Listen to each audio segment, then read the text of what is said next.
Hi students, how are you? I hope you are all staying home and safe. I am P. Dhanabhai Lakshmi, guest lecturer, Department of English, Government Arts College, Karur. Today, I am going to start a poem entitled A Poison Tree by William Blake.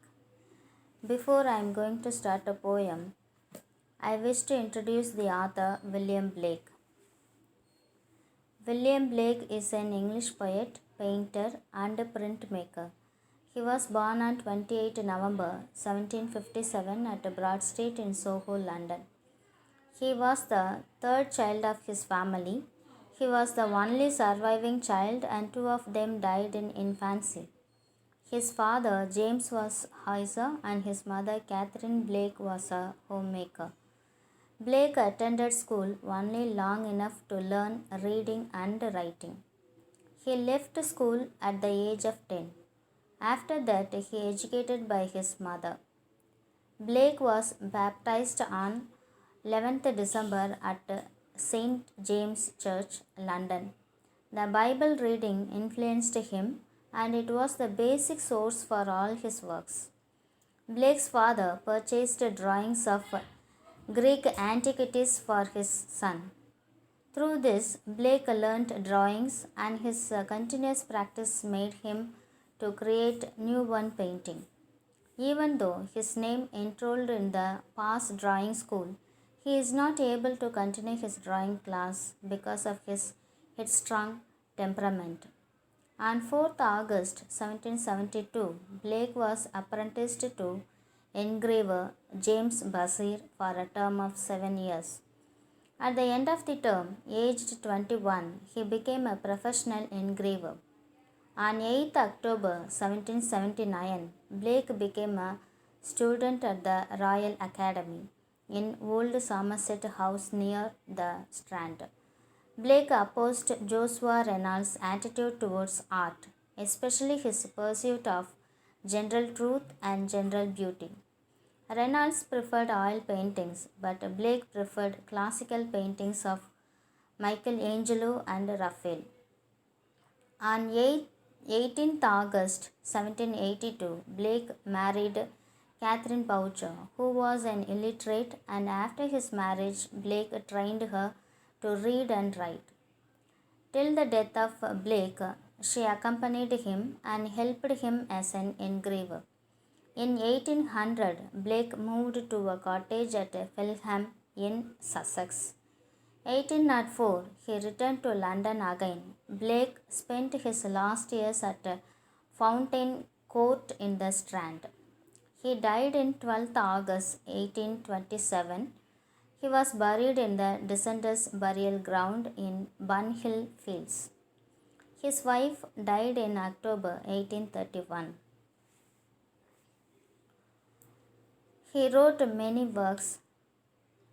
Some of his major works are Poetical Sketches, An Island in the Moon, Original Stories from Real Life, Visions of the Daughters of Albion, The Songs of Innocence and of Experience, The Marriage of Heaven and Hell, The Prophetic Books, Continental Prophecies, The Book of Tel, Jerusalem, Illustrations of the Book of Job, Milton, Descriptive Catalogue.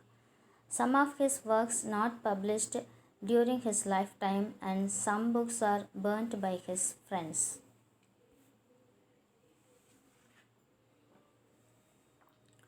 The most popular poem of Blake is A Poison Tree.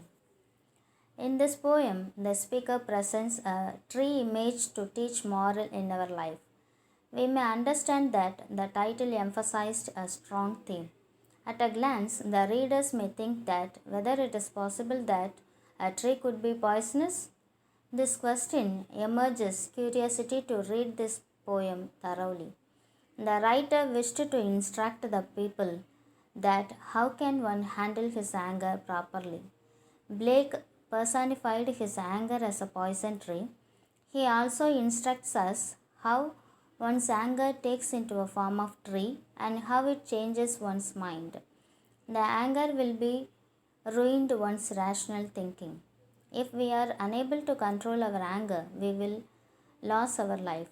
At the same time, if the anger is unrevealed, it will store in our mind and burst into like lava. So he advises us whenever we got anger on someone, we need to express it. Rather, we have to analyze that. What is the motive of this anger and how to solve it? If we are able to rethink and speak openly to anyone, the anger will definitely vanish. Here, Blake imagined his anger as a tree. That tree itself is a form of unexpressed anger. He was angry with his enemy. He was not able to express his anger on him. His anger transformed as tears and fears. His tears and fears helped to grow a tree. He imagined his tree as an apple tree. It bore apples too. The dangerous poison is called anger. It can kill himself and as well as his kith and kin. At the end of the poem, his enemy ate the apple and died.